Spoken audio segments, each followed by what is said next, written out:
Hello friends, welcome to Alam classes. आज हम लोग समझेंगे प्रति चक्रवात को, वर्षा को और उनके प्रकार को जानेंगे। तो चलिए देखते हैं। प्रति चक्रवात चक्रवात के विपरीत जब उच्च दाब केंद्र में और निम्न दाब चारों ओर होता है तो हवाएं केंद्र से बाहर की ओर चलती हैं। इसे प्रति चक्रवात कहते हैं। प्रति चक्रवात किसे कहते हैं? चक्रवात के विपरीत जब उच्च दाब केंद्र में हो और निम्न दाब उसके चारों ओर हो तो हवाएं केंद्र से बाहर की ओर चलती हैं। इसे ही प्रति चक्रवात कहते हैं, जिसके फलस्वरूप मौसम साफ होता है परंतु हवाएं धीमी गति से चलती हैं। उत्तरी गोलार्ध में यह घड़ी की सुई की दिशा में तथा दक्षिणी गोलार्ध में उसकी विपरीत दिशा में चलती हैं। जल वाष्प के जल रूप में बदलने की प्रक्रिया को संघनन कहते हैं। तो संघनन किसे कहते हैं? तो जल वाष्प के जल के रूप में बदलने की प्रक्रिया को ही संघनन कहते हैं। वह तापमान जिस पर जल वाष्प का संघनन प्रारंभ होता है उसे ओसांक या ओस बिंदु कहते हैं।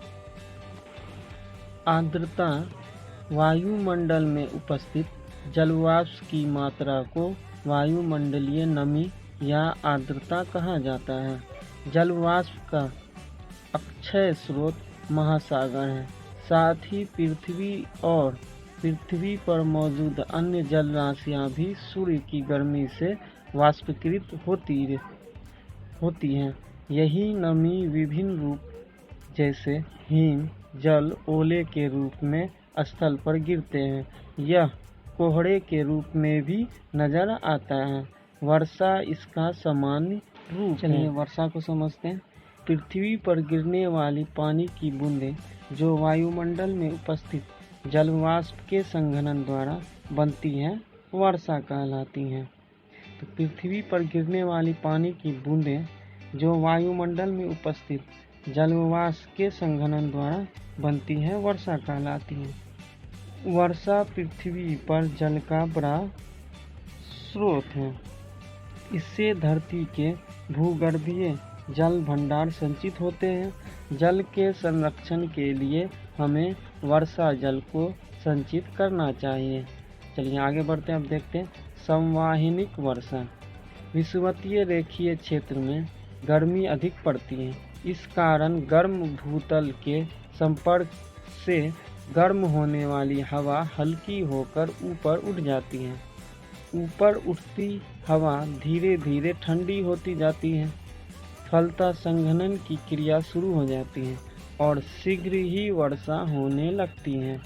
यह वर्षा दोपहर बाद विषुवतीय रेखीय प्रदेशों में प्रायः होती है।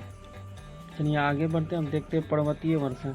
जब उष्ण तथा आर्द्र पवनों के मार्ग में कोई पर्वत या ऊंची पहाड़ी अवरोध के रूप में आ जाती है तो ये पवनें उसके ढाल के सहारे ऊपर उठने को मजबूर हो जाती हैं। ऊंचाई के कारण हवाएं ठंडी होने लगती हैं, जिससे संघनन की प्रक्रिया आरंभ होती है और यह जलवाष्प संघनित होकर वर्षा के रूप में गिरने लगता है। इसे पर्वतीय कृत या पर्वतीय वर्षा भी कहते हैं। चक्रवातीय वर्षा तो समझते हैं। निम्न दाब के क्षेत्र को भरने के लिए विभिन्न दिशाओं से अनेक पवन आती हैं।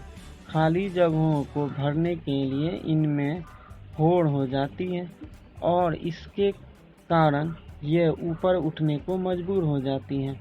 ऊपर उठने के कारण इनका तापमान कम हो जाता है, जिससे इसमें मौजूद आर्द्रता संघनित होकर वर्षा के रूप में पृथ्वी पर बरसती है। यह वर्षा उष्णकटिबंध में होती है। अगर आपको लगता है कि इस वीडियो से हमने कुछ सीखा है तो लाइक कीजिए, कमेंट कीजिए कैसा लगा और शेयर कीजिए अपने दोस्तों के साथ। मिलते हैं फिर अगले वीडियो में।